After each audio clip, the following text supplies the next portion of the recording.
세속을 이기는 거룩이라는 제목으로 이 말씀을 나눕니다. 세속을 이기는 거룩이라는 말씀입니다. 자, 19세기 덴마크 철학자 키에르 케고르라는 사람이 있습니다. 이 사람이 쓴 글이 있는데 들오리 이야기예요.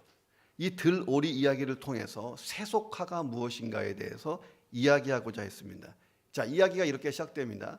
지중해 해변에 살던 들오리 떼가 이제 추운 지역으로 이동할 때가 됐어요. 그래서 막 날아가다가 어느 한 마을을 지나가게 됩니다. 자, 그런데 들오리 그 한 떼 중에 어떤 한 마리가 밑을 쳐다본 거예요. 아래를 쳐다보니까 아름다운 집들이 보입니다. 거기 보니까 집 오리들이 옹기종기 모여서 모이를 먹고 있는 거예요. 들오리가 보니까 너무 부러운 거야. 때마침 한쪽 날개가 아파오기 시작해요. 잠시 쉬어야겠다 하는 생각으로 대열을 이탈해서 집오리들이 있는 그 집 마당 안뜰에 이렇게 내려앉습니다.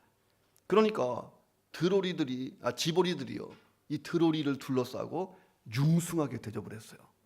그러다가 며칠 신나게 놀게 됩니다. 그러다가 문득 내가 이래서는 안 되지, 빨리 추운 데로 이사해야지 하면서 이제 다시 정신이 뻗뜩 들었어요. 자, 그래서 다시 날아오르려고 날개를 퍼득퍼득거리는데요, 그동안 살이 쪄서 날 수가 없는 거예요. 그러니까 내일 가지 뭐, 내일 날자, 이렇게 생각하고 내일 이러면서 이제 많은 날을 집에서 보내게 됩니다.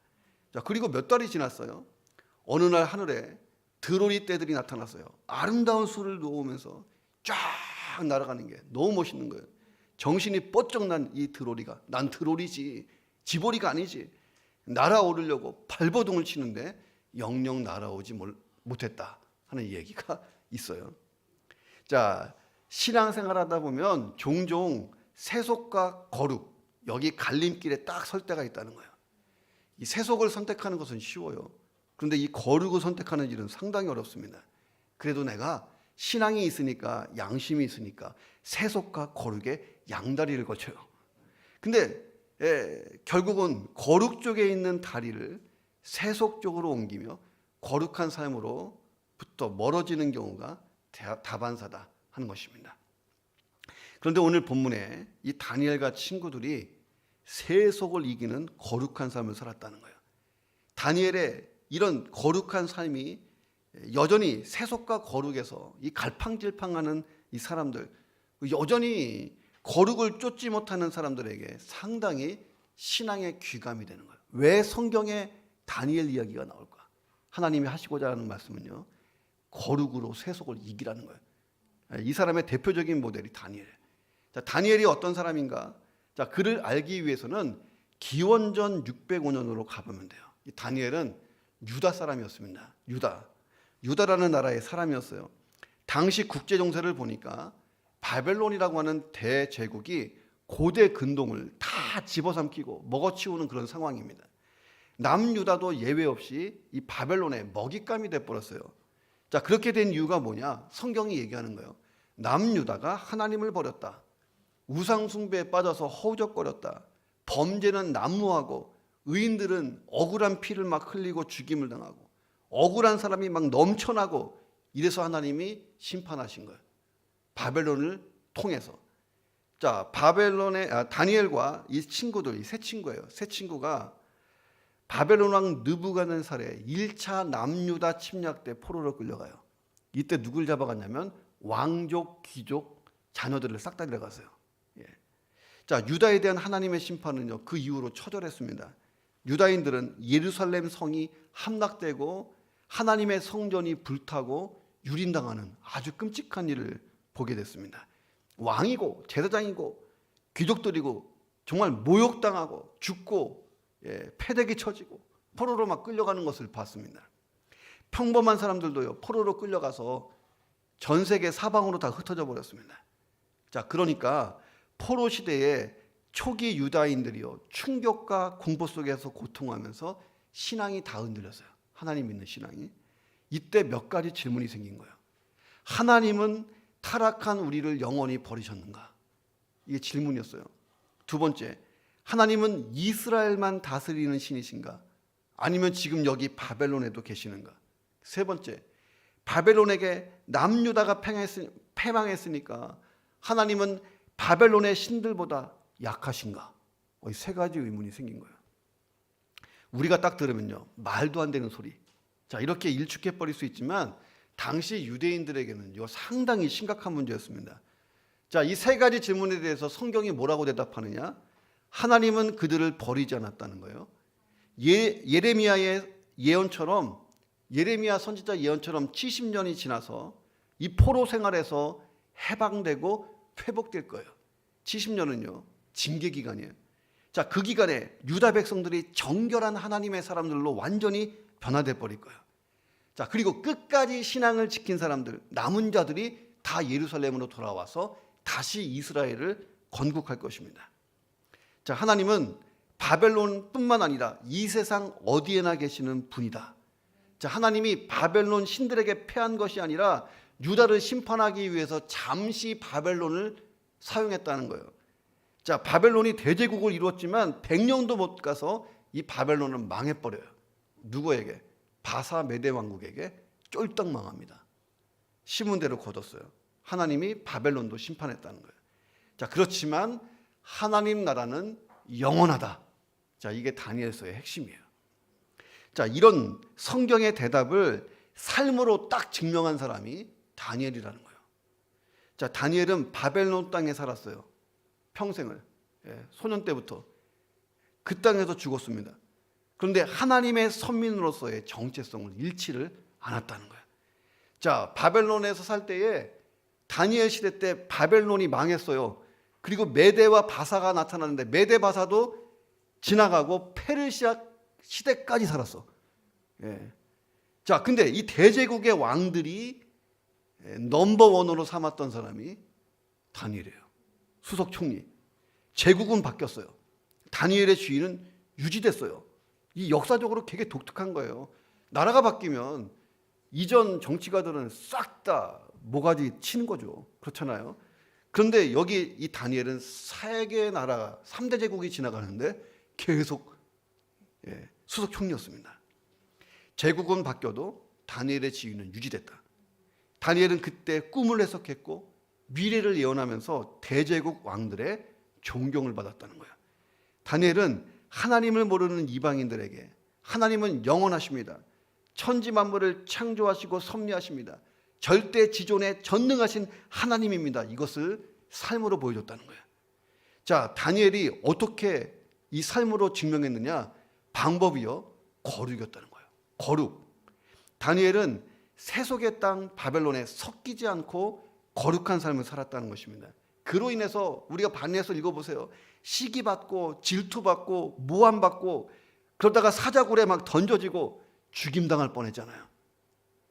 그런데 여호와 하나님 유일신앙으로 하나님을 경외하는 거룩함으로 중무장했던 이 다니엘이 그 어떤 제국의 왕도 어떤 무리들도 해치지 못하는 사람이 됐다 하는 것입니다.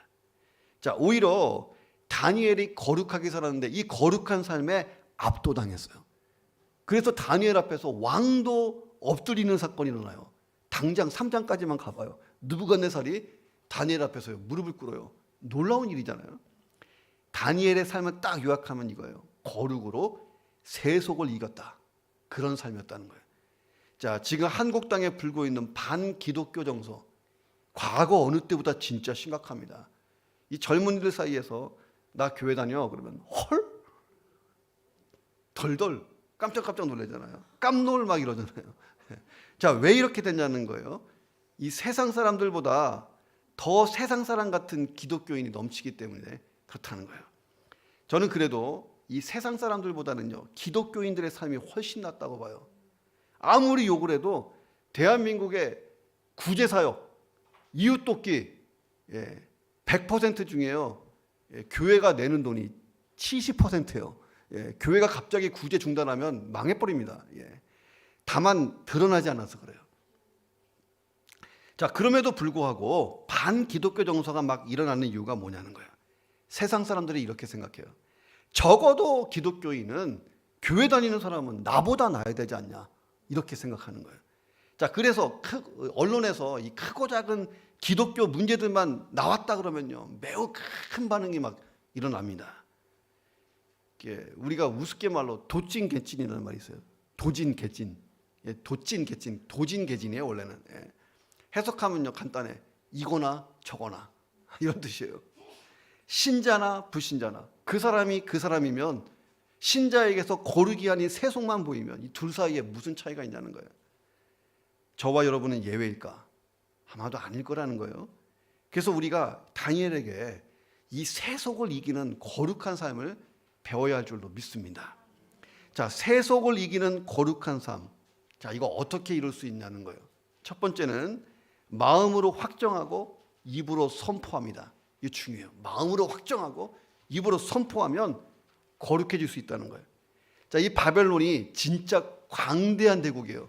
그 당시에 이집트까지 다 쓸어 먹었으니까 얼마나 큰 나라인지 몰라요.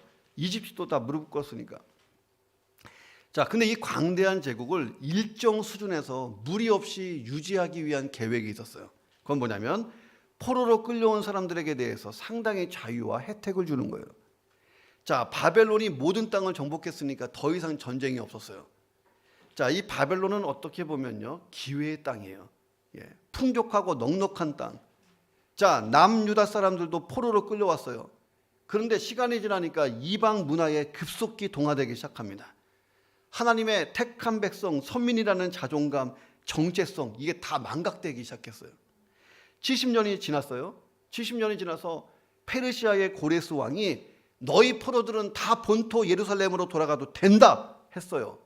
예레미야 선지자 예언대로 진짜 하나님의 징계 기간 70년이 딱 끝났습니다. 그런데 막상 돌아간 사람은 5만 명도 안 돼. 왜 그랬을까? 다 바벨론 사람 돼버린 거예요. 70년 사이에. 자, 키에르케고르 이야기 속에 나오잖아요. 비둔해져 갖고 날 수 없는 드로리처럼 돼버렸다나 하는 것입니다. 자, 그런 세상에서 다니엘이 70년을 살았어요. 다니엘은 다르게 살았다는 거예요. 거룩으로 세속을 이기면서 살았다는 거예요. 자, 흐르는 물에 떠내려가지 않았어요. 거침없이 헤엄쳐서 자세를 유지하는 거예요. 자, 오늘 본문이 그런 이야기를 지금 하고 있는 거예요. 자, 8절 같이 읽어보겠습니다. 시작. 다니엘은 뜻을 정하여 왕의 음식과 그가 마시는 포도주로 자기를 더럽히지 아니하리라 하고 자기를 더럽히지 아니하도록 환관장에게 구하니. 자, 왕의 음식과 왕이 마시는 포도주 먹고 싶어요. 이게 얼마나 극상품일 거야. 진짜 맛있는 고기, 진짜 맛있는 포도주가 매일같이 공급됐어요. 왕이 먹는 음식을 제공받았다. 다니엘은요 특별 대우 받은 거예요. 자, 끌려온 포로들 중에서 왕이 선발한 사람들 중에 들어간 거예요. 자, 느부갓네살은요 어떤 나라를 정복하면 그 나라의 왕족, 귀족, 아들내미들을 다 끌고 온 거예요. 3년 동안 철저하게 바벨론 교육을 시켜요. 그리고 난 다음에 뼛속까지 바벨론 사람을 만들어서 자기 나라로 돌아가게 해요. 거기서 총독이 되게 해요. 그럼 어떡하겠어요? 바벨론에게 절대 충성하겠지. 그래서 한결 수월하게 이 정복된 이 대제국을 다스리려고 하는 계획이 있었다는 거예요. 그런데 다니엘과 이 세 친구들에게 있어서 왕에게 뽑혔다는 것은요 큰 영광과 행운이라는 거예요. 자, 이 사람들은 유대 땅에서는 귀족의 자제들이었어요. 이 다니엘은요 이 금수저. 귀족이었습니다. 귀족. 그런데 지금 바벨론 땅에서는요 그냥 포로일 뿐이에요. 자, 그런데 지금 바벨론 땅에서 성공가도를 달릴 수 있는 기회가 주어진 거예요. 3년 동안 바벨론 교육 잘 받고 뛰어난 재능만 보이면 인생길 탄탄대로라는 거예요. 바벨론 왕의 마음에 들기만 하면 된다는 거예요. 자, 그런데 다니엘이 지금 뭐합니까? 왕의 음식을 먹지 않기로 뜻을 정했다. 이렇게 나옵니다. 왜 그랬을까?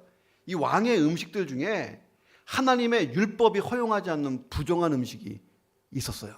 먹으면 안 되는 음식. 유대인은 먹을 수 없는 음식이 있었다는 거예요. 거기다 이 음식들이 뭐냐면 바벨론 그 신상들에게 다 제사하고 물려온 우상숭배 음식이에요. 먹을 수가 없는 거예요. 부정한 음식을 먹지 않기로 뜻을 정했다는 거예요. 자, 이것은 단순히 음식을 먹지 않겠다 이 정도의 문제가 아니에요. 나는 바벨론 왕, 바벨론의 신을 여호와 하나님보다 앞세우지 않겠다. 신앙의 결단이었다는 거예요. 자, 그런데 결단은 자유야. 근데 다니엘이 이런 결단은요, 생명 걸어야 돼요. 생명 거는 신앙의 모험이었다는 거예요. 다니엘은 먼저 이 소년들의 이 신상과 교육을 관리하는 환관장의 허락을 받아야 돼요. 그러니까 수많은 나라에서 얼마나 많은 젊은이들을 모아놨겠어요. 그 전체를 관장하는 환관장이 있었어요. 다니엘이 요청을 했어요. 환관장이 듣자마자 하는 얘기 10절을 보세요. 내가 내 주 왕을 두려워하노라. 그가 먹을 것과 너희 마실 것을 지정했다. 그런데 너네가 안 먹고 얼굴이 초췌해서 또래 소년들만큼 안 돼 보이면, 영양실조처럼 보이면, 그렇게 되면 너희 때문에 내 머리가 왕 앞에서 위태롭다. 나 죽는다. 나 죽어. 이렇게 얘기한 거예요. 진짜 그래요. 역사의 기록을 보면 느부갓네살 급 다혈질이에요. 성격이 포악합니다. 그러니까 전 세계를 제패했죠. 사납고 성질이 급하기 때문에 열받으면 아들이고 아내고 다 칼로 친 사람이에요. 극형에 처했습니다. 누구보다 이 왕의 성격을 잘 알아요. 왜? 환관장이잖아. 죽음을 언급했어요. 왕 열받으면 죽는다. 다니엘의 이 결단은요, 왕에게 항명, 명령 불복적으로 보인다는 거예요. 그러면 다니엘도 죽고 환관장도 죽는 거예요. 환관장이 다니엘의 요청을 한 번에 딱 거절해 버립니다. 그러니까 다니엘이 한 번 더 간청하는 거예요. 청하오니 당신의 종들을 열흘 동안 시험하십시오. 채식만 주어서 먹게 하십시오. 물을 주어 마시게 하십시오. 우리는 고기와 포도주 대신에 채식과 물을 먹겠다는 거예요. 그리고 당신 앞에서 우리 얼굴과 왕의 음식, 고기와 포도주를 먹는 사람들의 소년들의 얼굴을 비교해서 당신이 보는 대로 종들에게 행하십시오. 우리 얼굴이 진짜 깨제제하면 우리가 죽겠습니다. 그런데 우리 얼굴이 똑같거나 더 반딱반딱하면 믿으십시오. 이렇게 얘기했던 거예요. 10일 동안 채식만 먹었어요. 왕의 음식을 먹는 소년들과 건강 상태를 비교해달라는 거예요. 그래서 더 건강하다면 앞으로 채식 먹는 것 허락해달라고, 아니면 징별을 달게 받고 왕의 음식을 먹든지 우리가 처형, 목숨까지 걸겠습니다. 이런 얘기를 했어요. 생각해봐요. 이런다고 환관장이 다니엘의 요청을 들어줘야 될 이유가 있냐는 거예요. 아니 지금 너 포로 주제에 지금 누구한테 이래라 저래라 하는 거예요. 특권을 받은 것도 감지덕지지. 열심히 먹고 마시고 공부하면 그만이지 뭐냐 이거예요. 그런데 여기에서 하나님의 섭리가 딱 발동된 거예요. 다니엘이 진짜 어찌해 볼 수 없는 위기 상황인데 하나님이 개입하셨어요. 9절을 같이 읽어보겠습니다. 시작. 하나님이 다니엘로 하여금 환관장에게 은혜와 긍휼을 얻게 하셨네. 하나님이 환관장의 마음을 감동시켜 버렸습니다. 그리고 다니엘의 요청대로 진짜 목숨 걸고 10일간 시험을 해요. 그 결과가 뭡니까? 15절에 보니까 열흘 후에 그들의 얼굴이 더욱 아름답고 살이 더욱 윤택하여 왕의 음식을 먹는 다른 소년들보다 더 좋아 보인지라. 기도대로 됐다는 거예요. 그래서 다니엘과 세 친구들이 채식과 물을 계속 먹을 수 있게 됐고 율법을 거스르지 않고 신앙을 보존했다 하는 이야기입니다. 세속을 이기는 거룩한 삶 어떻게 하느냐? 내가 마음으로 확정하고요, 입으로 선포하면 되는 거예요. 거룩한 삶을 살기 원하면 뜻을 먼저 정해. 나 그렇게 살겠다. 나 이렇게 살아야겠다. 그걸로 되지 않아요. 그걸 입으로 선포하라는 거예요. 다니엘이 어떻게 했습니까? 자기가 정한 뜻을 환관장이 알게 했어요. 정중히 부탁했습니다. 왕의 음식 대신에 채식을 주십시오. 포도주 대신에 물을 마시겠습니다. 담배가 해롭다는 거 다 알잖아요. 그런데 사람들이 막 금연을 시도해요. 근데 뜻을 정하지만 성공한 사람 거의 없다는 거예요. 성공한 사람들이 고백하는 게 있어요. 담배를 쓰레기통에 버린다고 해결 안 납니다. 금연초 같은 금연보조식품, 그런 힘을 빌린다고 성공되지 않습니다. 나의 결심을 사람들에게 표명하고 다니라는 거예요. 나 담배 끊었다. 나 담배 끊었어. 담배 끊었어. 이러고 다니라는 거예요. 그러면 성공한다는 거예요. 우리가 신앙생활도 그렇게 하면 된다는 거예요. 어떤 사람이 이렇게 얘기해요. 목사님, 속으로만 잘 믿으면 되지. 무슨 믿음을 떠버리고 다닙니까?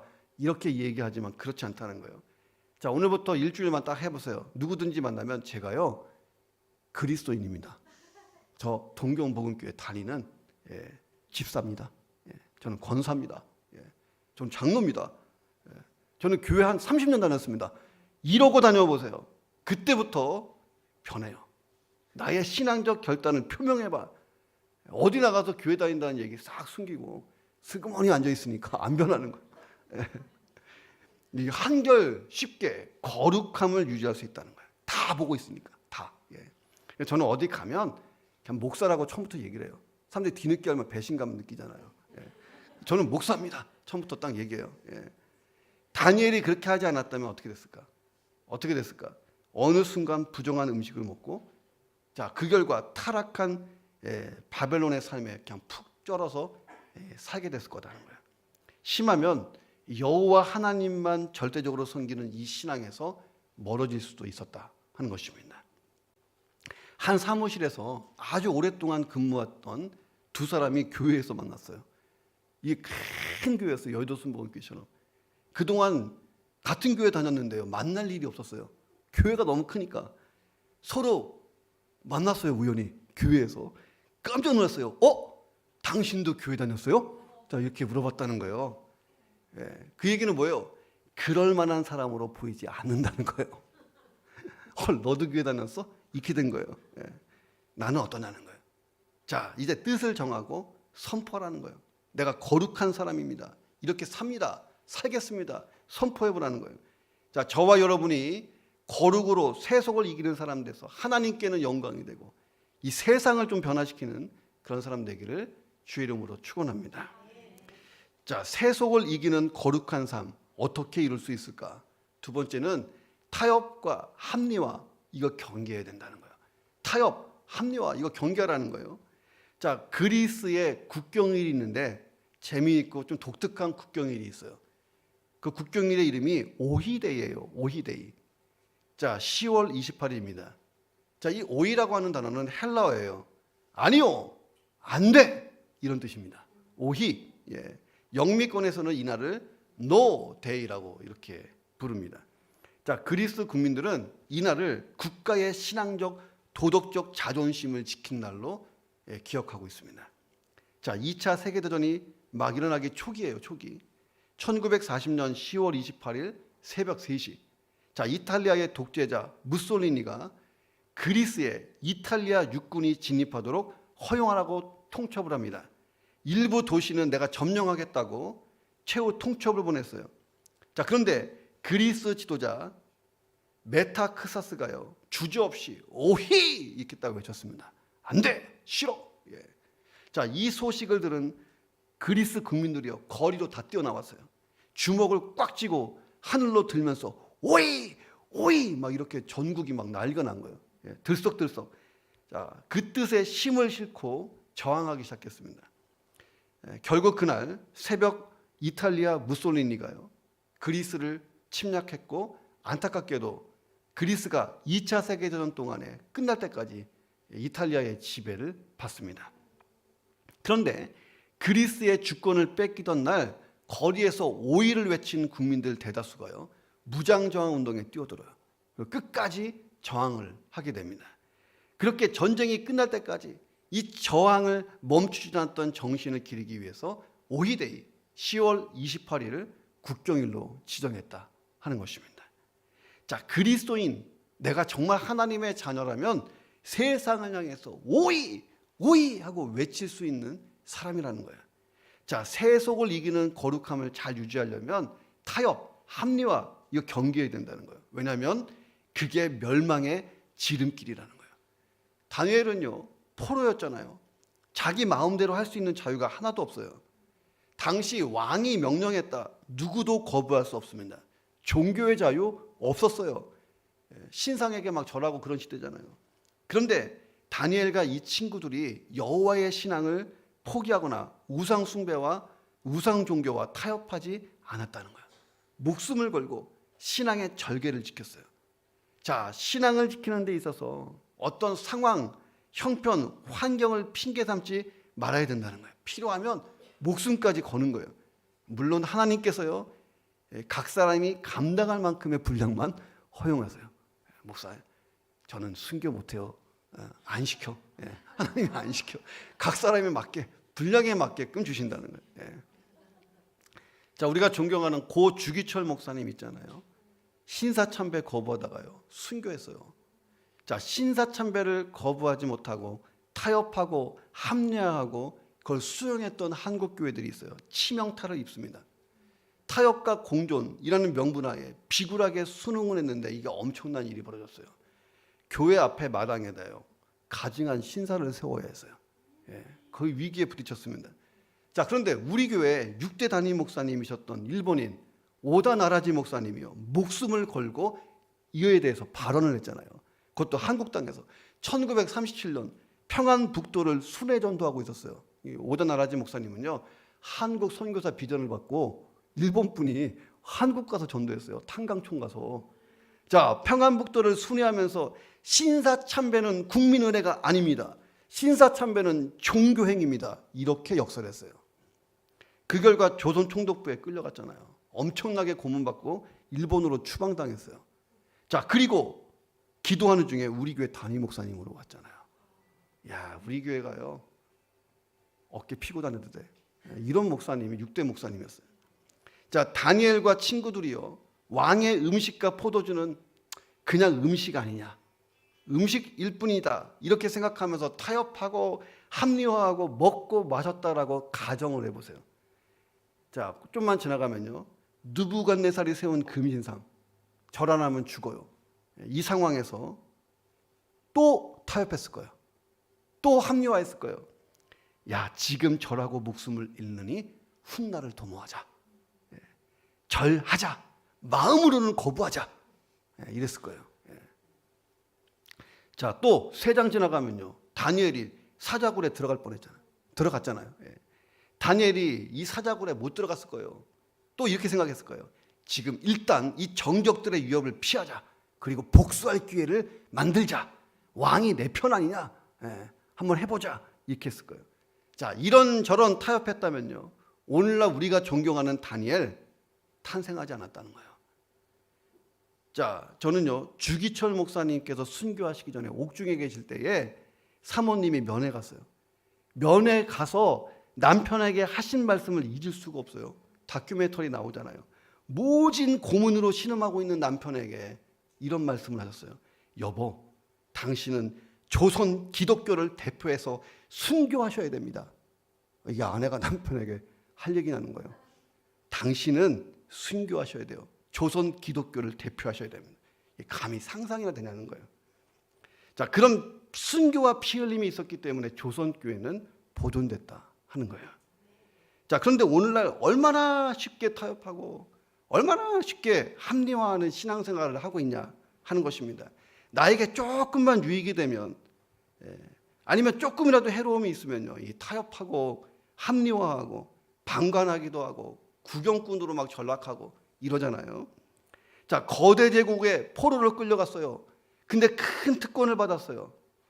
자, 근데 신앙을 지키기 위해서 타협과 공존을 거부했던 다니엘, 그가 어떤 인생을 살았는가? 자, 포로 생활 70년 역사에 다니엘은 유다 백성의 자존심이었어요. 주기철 목사님 같은 분이에요. 죽으면 죽으리라. 신앙의 자존심, 신앙의 모델이 되줬다는 거예요. 정신적 지주였다는 거예요. 70년 동안. 다니엘을 보고 타협하지 않은 수많은 사람들이 있었고, 그들이 5만 명이나 되돌아간 거예요. 성전 건축하고 나라 세우겠다고. 자, 그리고 하나님이 다니엘을 가장 높은 지위까지 올려주셨다는 거예요. 자, 어떤 이유인지 모르는데 화가 잔뜩 난 남자가 하나 있었어요. 분을 이기지 못하고, 남자가 갑자기 창고에 들어가더니 톱을 갖고 나오는 거예요. 그리고 자기 발을 막 자르려고 합니다. 지나가던 행인이 보고 깜짝 놀랐어요. 달려가서 막 뜯어 말렸어요. 왜 그러냐고. 아니, 멀쩡한 발을 지금 왜 자르고 계십니까?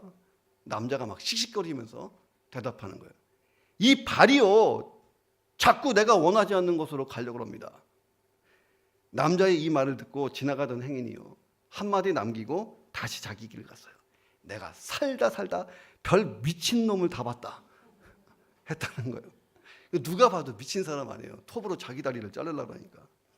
자, 그런데 예수님이 야, 너의 몸의 지체가 범죄하면 찍어버려라, 이렇게 말씀을 극단적으로 하신 적이 있습니다. 자, 예수님 말씀대로 진짜 우리 몸의 지체들을 다 찍어버리면 죄 짓는다고 남는 게 없을 거라는 거예요. 다음 주에 진짜 볼만할 거예요. 이 말씀의 의미가 뭐냐면, 죄와 싸우려면 타협과 합리화하지 말고 내 몸의 지체를 찍어내는 결단과 각오로 싸우라는 거예요. 예수님이 극단적인 표현을 하신 거죠. 나도 타협하고 합리화 잘하잖아요. 이게 뭐냐? 이거 제거해야 돼. 그래야 내가 신앙이 성장합니다. 적당히 세상과 타협하고 합리화하려고 하는 이런 자세를 버리고 진짜 어두운 시대에 거룩한 불꽃이 되고 이 가정과 교회와 세상을 변화시키는 저와 여러분이 되시기를 주의 이름으로 축원합니다. 세속을 이기는 거룩한 삶을 어떻게 이룰 수 있는가? 마지막 세 번째가 거룩의 최종 승리를 믿는 거예요. 거룩하게 살면요, 망할 것 같아. 거룩하게 살면 손해볼 것 같아. 야, 거룩하게 살다가 큰일 날 것 같아요. 그런데 거룩이 최종 승리한다, 믿으시기를 주의 이름으로 축원합니다. 다니엘이 그걸 보여준 거예요. 최종 승리. 70년 동안 제국은 3번 바뀌어도 제국의 왕 다음은 항상 다니엘이었다는 거예요. 찰스 스펄전 목사님이 남긴 유명한 명언이 있어요. 하나님을 경외하면 다른 모든 두려움은 사라진다 하는 것입니다. 자, 다니엘이 진짜 하나님을 경외하는 사람이었어요. 그래서 신앙을 지키기 위해서 목숨도 걸 수 있는 사람이 됐다는 것입니다. 자, 바벨론 왕궁에서 교육을 받고 있는 포로 출신 젊은이들에게 지금 왕이 먹는 음식과 포도주를 하사했어요. 자, 이 느부갓네살이 피정복민 출신의 그 자제들 인재 양성에 얼마나 심혈을 기울이고 있는지를 다 보여줍니다. 이거 큰 특전이었어요. 자, 그런데 이 다니엘에게는 이 특전이 극복해야 될 시험거리가 됐다는 거예요. 이 음식을 거부하는 것, 왕의 어명을 어기는 것입니다. 바벨론 관리가 될 기회가 날아가는 거예요. 심지어는 목숨도 날아갈 수 있어요. 자, 그러나 하나님이 거룩이 세속을 이길 수 있게 해주셨다는 거예요. 산의 진미를 먹은 사람들보다 채식만 먹은 다니엘과 세 친구의 얼굴이 훨씬 더 아름다웠고 살이 더 윤택했다라고 성경이 증거합니다. 자, 식품 영양학적으로요, 의학적으로 절대 설명이 안 됩니다. 이 원인이 뭐냐? 어떤 사람들이요, 채식주의의 승리입니다. 아니야. 그거 아닙니다. 오늘부터 또 다시 또 다 고기 안 먹고 그러면 안 돼. 경제를 살리려면 고기 많이 먹어줘야 돼. 채식주의의 승리 이거 아니고, 자, 하나님이 그들이 채식을 먹었는데 축복하신 줄로 믿습니다. 자, 우리는 이것을 하나님의 섭리라고 부르는 거예요. 근데 잘 보세요. 하나님이 이 네 사람의 육적인 모양만 좋게 하신 게 아니에요. 자, 17절 같이 읽어보겠습니다. 시작. 하나님이 이 네 소년에게 학문을 주시고 모든 서적을 깨닫게 하시고 지혜를 주셨으니 다니엘은 또 모든 환상과 꿈을 깨달아 알더라. 자, 얼굴만 반닥반닥하게 한 게 아니라는 거예요. 어떻게? 지혜도 주시고 총명도 주시고 영감도 줬어요. 꿈과 환상을 볼 수 있게. 이게 사람이 준 게 아니잖아요. 하나님이 준 거예요. 그러니까 바벨론의 그 어떤 사람들도 다니엘을 따라잡을 수가 없었다는 거예요. 얼마나 시기 질투를 했으면 사자굴에 던지려고 모략까지 했잖아요. 6장에 보니까. 자, 정한 시간이 됐어요. 이 네 사람, 다니엘과 세 친구가 느부갓네살 앞에 불려갑니다. 자, 왕은 많은 청년들 중에서 이 네 사람에게 홀딱 반해버려요. 20절에 보니까 왕이 그들에게 모든 일을 물어보았는데 그 지혜와 총명이 온 나라 박수와 술객보다 10배나 나온 줄 깨달았더라. 와, 대단하잖아요. 이 능력이 어디서 왔냐는 거예요. 하나님을 경외하는 이 신앙에서부터 나온 줄로 믿습니다. 자, 그래서 솔로몬이 잠언 9장 10장에서 이런 결론을 맺은 거예요. 여호와를 경외하는 게 지혜의 근본이고 거룩한 자를 아는 게 명철이다. 내 모든 게 거기서부터 나왔다라고 고백한 것입니다. 시편 119편 100절에 봐도 시편 기자가 이렇게 얘기합니다. 주의 법도를 지킴으로 나의 명철함이 노인보다 나았습니다 라고 얘기해요. 자, 다니엘의 친구들, 다니엘 10대 소년이에요. 10대 후반 소년들. 근데 당대 최고의 지성들을 뛰어넘었다는 거예요. 자, 하나님이 경건한 자는 반드시 축복하는 줄로 믿습니다. 이사야서 58장 11절에 경건한 자를 위한 축복이 있어요. 같이 읽어보겠습니다. 시작. 여호와가 너를 항상 인도하여 메마른 곳에서도 내 영혼을 만족하게 하며 내 뼈를 견고하게 하리니 너는 물된 동산 같겠고 물이 끊어지지 아니하는 생 같을 것이라. 자, 21장에 보면 의미심장한 말이 나와요. 다니엘은 고레스 왕 원년까지 있으니라. 중요한 단어입니다. 자, 페르시아의 고레스 왕 때에 이스라엘 백성이 포로에서 풀렸어요. 예루살렘으로 돌아갑니다. 거의 70년 걸렸어요. 다니엘은 본문의 배경이 되는 이 바벨론의 느부갓네살 왕 때에 끌려왔어요. 자, 그러니까 다니엘은 실질적으로 한 80년 정도 살았어요. 이 기간에 그 이상 살았지만 성경으로 보면 그 기간 80년 동안에 넘버원이었다는 거예요. 자, 바벨론의 느부갓네살 왕 때부터 메데 바사 지나서 페르시아 왕 고레스 왕 원년까지 제국의 권력 중심에 있었다는 거예요. 자, 이스라엘 포로 70년 동안 다니엘은 바벨론 땅에서 존귀한 자로 살았다는 거예요. 자, 고레스가 어느 날 갑자기 하나님의 음성을 듣고 이스라엘 백성, 이 민족을 포로에서 놓아주라고 이렇게 계시를 직접 받았을까? 성경학자들은 그렇게 생각 안 해요. 적어도 다니엘 같은 하나님의 사람들이 먼저 하나님의 메시지를 듣고 왕에게 얘기하고 설득했을 거다 하는 거예요. 자, 이 다니엘은 그래서 이스라엘의 축복의 통로였고 여호와 신앙을 가진 사람들의 모델, 정말 자존심, 자부심이었다는 거예요. 다니엘은 거룩으로 세속을 이기는 이런 삶의 훌륭한 모델이었다는 것입니다. 그래서 다니엘을 다 좋아해. 오늘날 얼마나 많은 사람이 다니엘로 자기 이름을 바꾸는지 몰라요. 김다니엘, 박다니엘, 오다니엘. 근데 이름만 바뀌었어, 이름만. 진짜 거룩하게 살아야 다니엘이지. 그렇잖아요. 이름 함부로 바꾸지 마세요. 그렇게 안 살 거면 진짜 거꾸로 진짜 하나님 영광 가려. 진짜 마약하다 잡혔는데 이름이 다니엘이야. 얼마나 싸대기 때리고 싶은지. 목사님 아들인지는 몰라도 어쨌든 다니엘처럼 시대를 불태우는 거룩한 불꽃으로 살자는 거예요. 왜? 거룩은 세속을 항상 이길 수 있어요. 다니엘이 보여줬어요. 예수님도 보여주고. 최종 승리자는 거룩한 자다. 때로는 거룩을 향해 갈 때요, 이게 거칠고 고통스럽고 험난해요. 우리 주기철 목사님 가신 길처럼. 근데 반드시 승리한다는 거예요. 사탄이 예수님을 시험할 때 똑같아요. 거룩한 방법 말고 세속적인 방법으로 하자는 거예요. 어려운 십자가 짓지 말고 쉽게 메시아 되라. 돌 가지고 막 떡 만들고 높은 데서 막 떨어지는데 천사가 탁 받쳐주고 야, 이러면 금방 너 그냥 메시아 된다. 쉽게 가자, 쉽게 가자 했던 거예요. 예수님이 단호히 물리치잖아요. 사탄아 물러가라. 뭐라고 했어요? 거룩한 길, 십자가 죽음의 길로 간 거예요. 왜 그랬을까? 거룩이 최종 승리한다고 믿었기 때문인 줄로 믿습니다. 왜? 하나님이 거룩한 분이니까.